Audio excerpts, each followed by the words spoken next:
Welcome back. I had a choice to make. I thought to myself, should I go eat the dinner that I just cooked, or should I do the commentary for the stage? So, since we're doing the commentary for the stage, just know that I am hungry because of you. just keep that in mind. But welcome back to Salt and Sanctuary. It's very good to have you back. Previously, we'd done quite a bit of exploring. We met up with the Jester, and the Jester gave us the vertical brand. And the brand allows us to invert gravity at special obelisks so that we can reach different places that we couldn't do so before. And we managed to find the castle grounds that we will be further visiting later on. But today we're going to do a little bit of backtracking back into the Festering Banquet before we go to the castle. Reason being, there were some obelisks, I'll just call them vertical obelisks, before that we couldn't actually access because we didn't have the vertical brand. I believe there were 2 or 3 obelisks. I forgot. But you'll be able to see. Anyway, that's why we are doing quite a bit of backtracking back to where we fought the Sodden Knight and back to where we started the game. Very interesting to come back to this area because we get to see areas that we never got a chance to with the obelisks. And also we get to see just how strong we've become in relation to the monsters, because the monsters technically haven't gotten much stronger. First obelisk here, quite near where we fought the Sodden Knight, just so you know. I really like the way they're playing with our platforming by turning things upside down, putting more options with the same amount of space. It's really cool. I like it. I like it a lot. Get to see just how short we are in comparison to this knight. These guys, I don't know, they seem special. Not in an insulting way, but I mean they don't seem like regular monsters. They take much more of a beating than some of the biggest beasts that we've even seen. Similar to some mini bosses we found like an ogre type monster in the previous forest, and this seems similar. I've got the twinkling sparkling ring, and they always seem to drop something. I don't know. It's interesting. I think they're special. Something tells me that they are. But anyway, drop the sparkling ring, which increases healing. Now, the question I have is, does that increase healing just for spells? So, for example, if I use the heal prayer or the heal miracle, will it increase the potency of that alone, or does it also increase the healing of items? If it increases the healing of items, then it might actually have been worth equipping, because of the fact that we still only have, I believe, 5 of, I'm not sure. Currently I have 4 healing items, but I'm not sure if I leveled up the poultry. There we go. We have 5 healing items, red grass. And if we were to find something that can make the red grass heal even more HP, then it's as if we've gotten 1 more extra or 2 more extra, depending on how good the ring is. If it affects items, then it will be cool. But sadly, I didn't really have the time to test it when I was playing here. Instead, I was doing quite a bit of backtracking, so any amount of copious testing that I would have done would have made the video much longer than it is now, considering the fact that I did edit it down. So some things that I didn't actually record. Pick up a pouch of salt. You can see on the other side of that gate there's a chest, so definitely we're going to have to find a way to get around there. But I do enjoy the fact that this game, it creates an illusion of size by giving you access to different areas, by either giving you a special key to an area that you've already been to, then it unlocks different places, or making the caverns interlink with each other, or simple things like the vertical brand, where it's like you played the stage on the ground level. Now you can use the vertical brand to play the stage on the rooftops of the stage that you couldn't access before. That's really cool. Yep, they're packing in a lot of content within the same amount of space. And in this particular chest, I believe we get the Onyx set, which is a heavy armor set. Very heavy. Chest armor made of heavy iron metal. No. The description. The Ducal Guard were black capes not just to confuse, they wore dark capes not just to confuse and terrify the victims, but to signify their role as the de facto executioners. Really, really cool armor set. Really cool. Oh, the executioner, walking alone this lonely road. Really, really cool armor set. I love it. But sadly, we actually don't have the stats to wear it. So, it would really have been cool. Defense seems decent though. But just inventory management. Okay. Now that that is done, I kind of need to try figure out. Oh, yeah, there was a point in time when I actually got lost and then I got back on track because I went so far backwards that I thought to myself, where the hell do I need to go? And then I headed back to the place in which we found the scarecrow and I realized, oh wait, hold on, there's actually a door by a ladder. So hopefully we can get to a place we hadn't gone to before. And the thing is, that didn't even require the vertical brand. I just missed it the previous time we were here. At least we get the chance to access the area.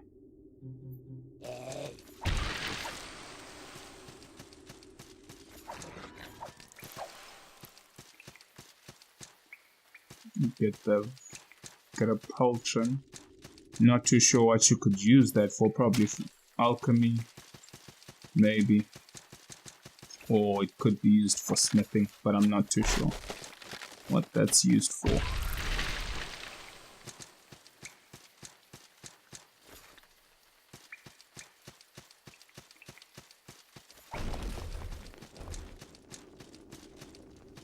Now, if you remember, in a previous episode, I'm not sure if it's the second or third, there was an underground cavern that we found and we saw like a minotaur with a pyramid head, should I say. And I made the joke saying that I'm not going to fight this thing, not today, maybe some other time. So now in this particular section, I believe I decided to myself that since we are above the Minotaur, we might as well go down and face it. And I managed to find the location in which the Minotaur is.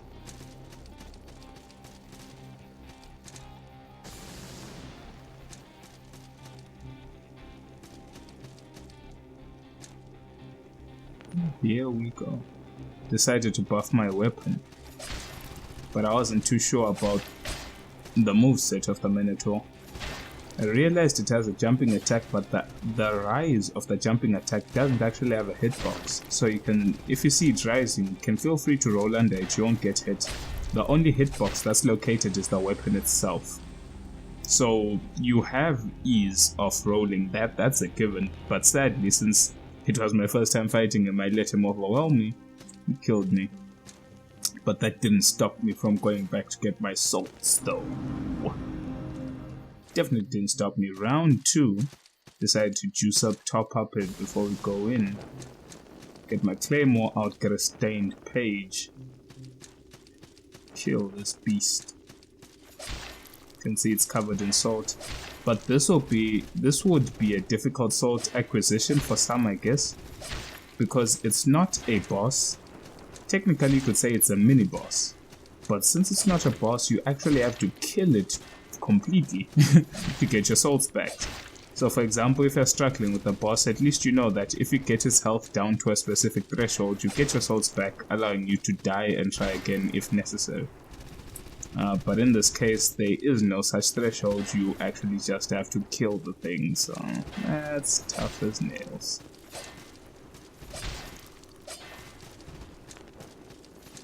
Really, really tough.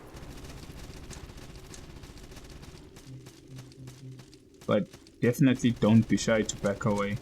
Bait out the jumping attack. That's my best advice to use. Don't wait for the thrust attack, because the thrust attack, if you're too close, the only way to avoid it is to use the invincibility frames of your roll to roll through the weapon, and sometimes that may not work.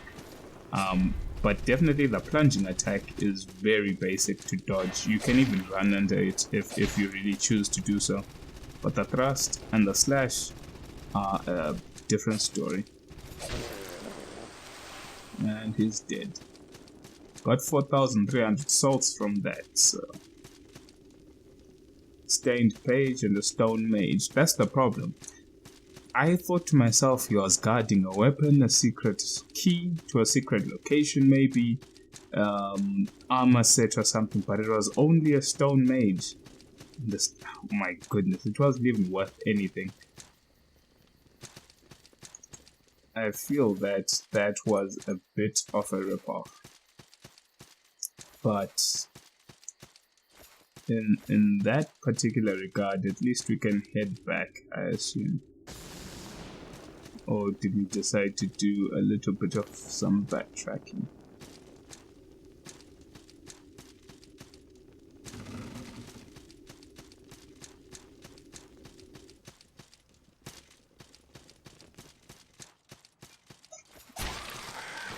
I remember reading not an article, but an update on the game written by the members of Star Studio, and they were talking about how maybe in the future there's a chance that, you know, they could code in some co-op, online multiplayer co-op, and maybe even some online PvP. And now that I think about it, like as I'm watching this right now and trying to do post commentary, I believe that co-op, and especially PvP, would fill in a lot of these gaps of backtracking, because this game is notorious for having lots of backtracking segments like we're doing right now. It would be nice to have something to fill in the gaps as I'm moving along, so as I'm traveling back to these the sanctuaries that I'm going to, getting to fight enemies, or even just doing co-op, helping someone else do the section would be nice. Get some salt from it or something, or they could reward with gold. That's also another alternative. You can see up there's an item we can't reach, but it would really fill up the space, because this game is really intensive on backtracking, considering the fact that you're confined to a 2D plane, so if you ain't going forward, you're going backwards, pretty much. But go try use this vertical brand up this way.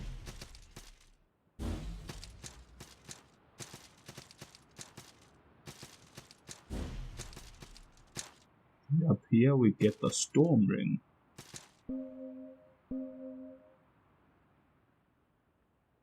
Elemental imbalance is a dangerous side effect of favoring fire over sky or sky over fire.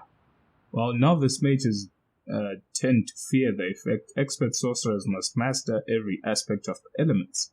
Amplifies elemental magic, but also amplifies elemental imbalance. Is ineffective if paired with a ring that nullifies elemental imbalance. I assume if they let you pair the rings, then you could boost your magics without fear of elemental imbalance, because the other ring would nullify it, so making them work together would just break the game in a sense.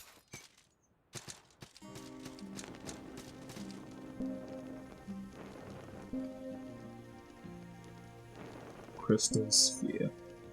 I believe I wanted to summon some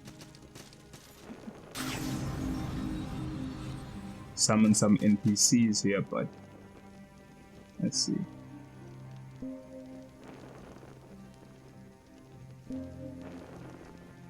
A page from the Blessed Tome.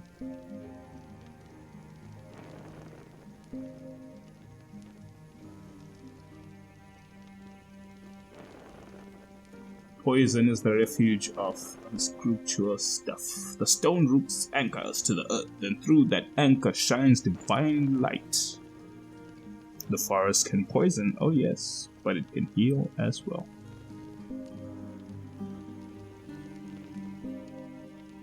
Be safe.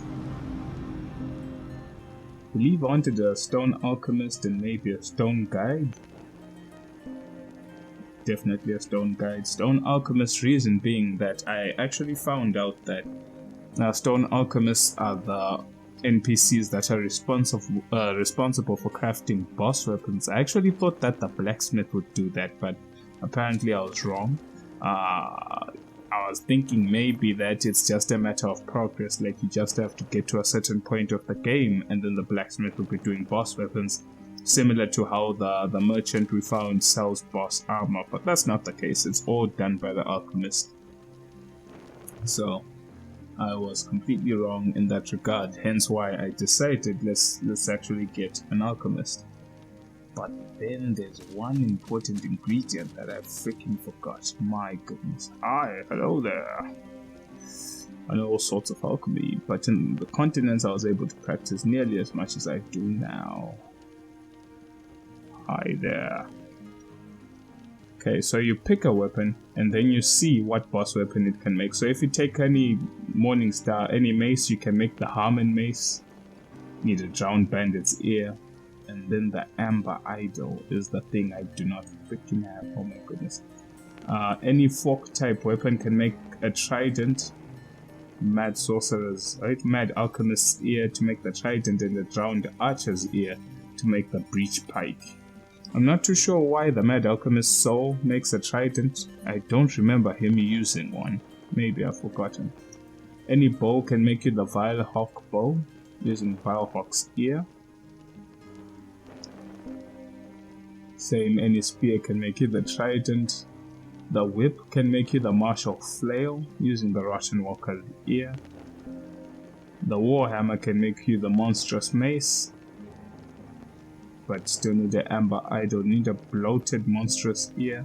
And then oh my goodness, the claymore can make a black widow, which is the Queen of Smiles ear, or it can make you the shrouded bullock using the solid knight's ashes. So that's the weapon I wanted, but sadly I do not have the amber idol. Amber idol is actually a starting gift, so in that regard I can realize the fact that I made the wrong choice in starting items. I was really hyped up for that bullock, but sadly, not going to get it at all. Got 4 points. Can get level 3 sword fighter now, or should I say class 3 sword fighter. Get a point of strength. So now at 27 strength.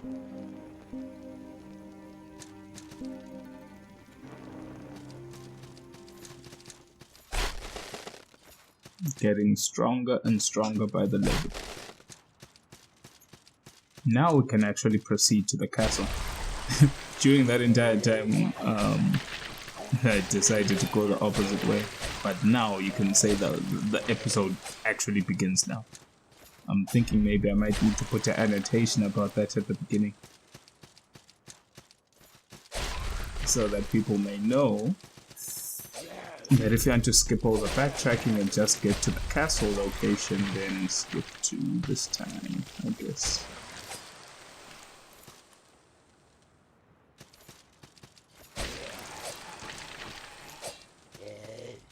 You'd think that these red shards in their vials, if they were to be the healing items you'd use in between your main primary healing item when it's run out, you'd think that at least there'll be more of them, or they'll be cheap enough to buy in excess, not just in 1s and 2s.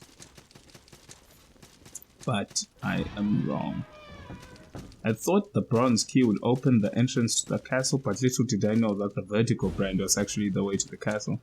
That the bronze key was actually going to just take us to one room. So that was my stupidity on that part.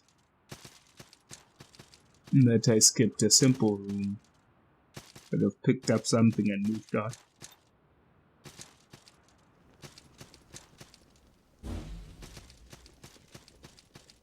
But now we enter the Castle of Storms. In here you shall find some crazy monsters. This section feels trickier than I made it out to be when I was playing. I feel that I should have played much more defensively. You can see me scouting out the bottom of the castle looking if maybe there's a place to drop into. But sadly my disappointment says that nope. God damn that Tower Knight. Like a Tower Knight Cyclops. Huge tower shield. I thought to myself, I was like, maybe we can skip him. The fact that there's a player tombstone, I was like, oh snap. This place is getting real too fast. And I love these lightning traps. Set it when you first come here, you don't see it. Like, is this the lightning trap? Or when did it activate? And I stepped on the lever. I was like, oh snap.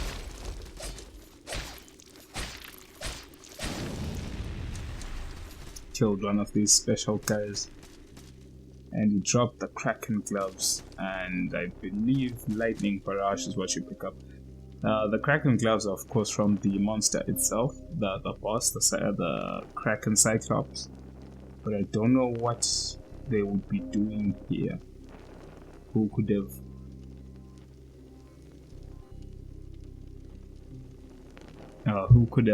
taken the hide or the skin of the Kraken Cyclops and craft armor from it? Probably someone very ballsy, to say the least.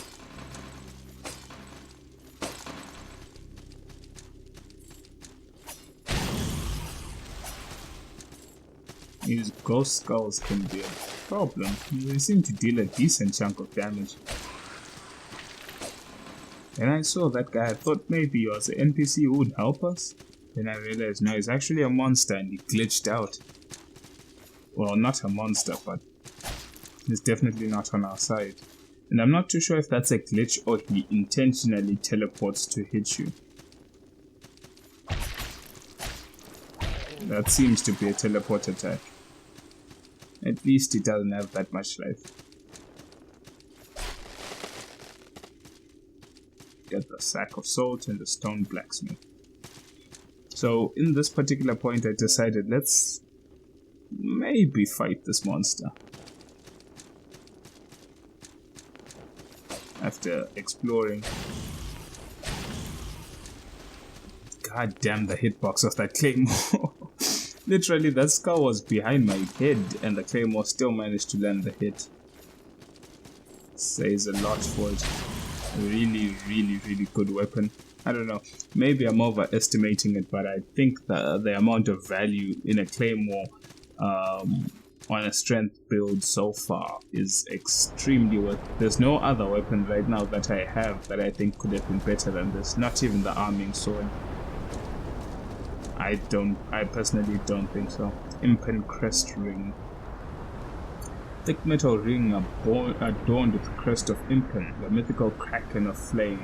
Impen was a fairy tale, but the magic this ring contains is very real. It reduces fire damage. So I was saying previously, I believe in the last episode, that ring plus the blacksmith's armor surely should be worth something in terms of fire defense. And I thought to myself, if I can't move on from here, where the hell am I supposed to go? But then I remembered that the war horn is not actually for traveling, so that was a waste. Oh my goodness, it's actually the calling horn to get the guide. Then we head back to the Bandit's Pass.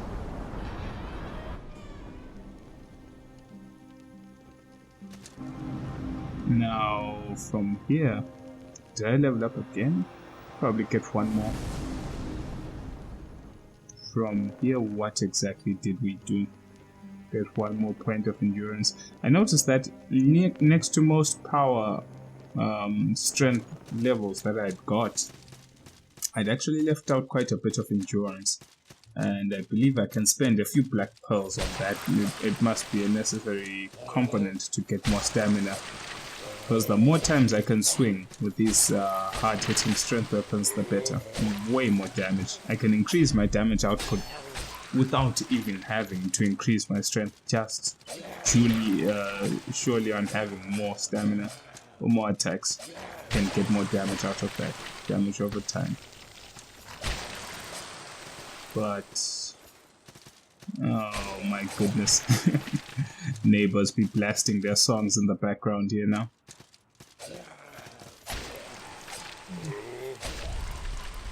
I don't know. Can't judge people's taste in music. But anyway, back to the castle we go. Back to the castle. Now I decided to climb up the ladder and see what the hell is in here. And it was only ever one room. Outlaw great axe and the satchel of salt. I'm going to have to use the salt at some point. A two-handed great axe. Simple construction, sturdy weapon. 32 to 81 attack. Good God, that thing is huge. Back to the claymore though.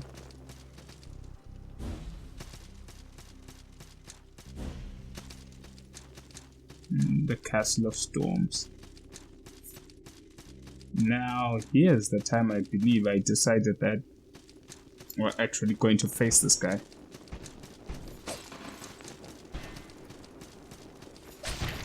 Oh, large hitbox on that hammer. But then I believe I found a way to cheese him by using the levels against him. I believe that's what I did. Just play around the corner, get him below you or above you, then hit him at a place where he can't hit you. Just keep on cheesing the guy, but he can cheese you back. But I like the way he himself understands the fact that he can be hit from above or below in a way that technically might not have been intended. And jumps back to the center of the room. I think that stained page only increased the damage by like 10. Might not have been worth it at all.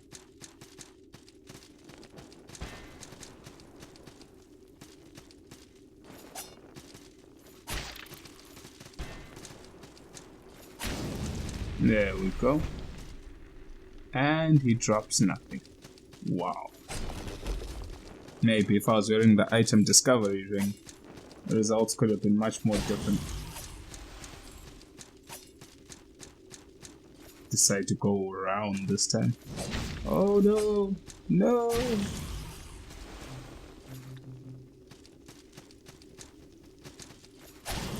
These flying heads are the bane of my existence. Trying to see how tough it would be to attack these flying heads if there was the eyeball which gave them armor. Would have made this area way too tough, I think. Or not too tough, but definitely tough. Now we've got a mage here who seems to be a big problem because he deals a crap ton of damage. Good God. If that one attack had actually occurred, I would have died, definitely. Ray of Sealing. Don't think I read that. That was my mistake. Okay, there's a way up there. And then there's a blocked way up there. Now it seems that there's some things that we'll need to explore in the upper portion of this room. But for now,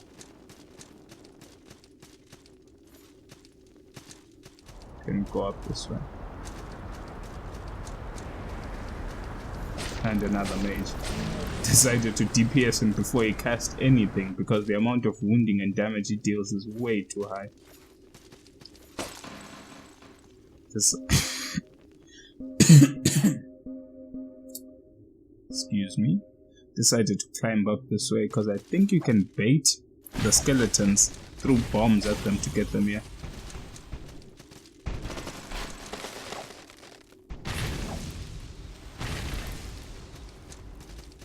And then I believe we killed this skulls, and then he just left.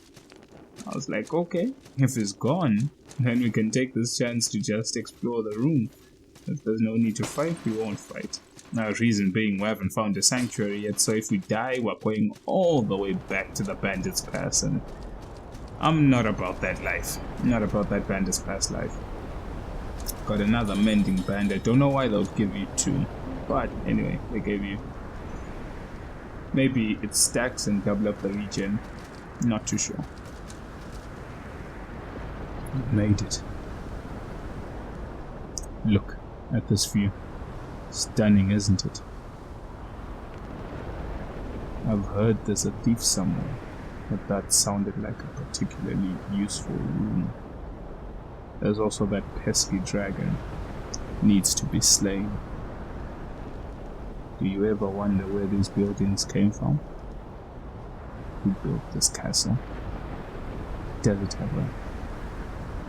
Do you ever wonder? Does it have a name? Interesting characters here.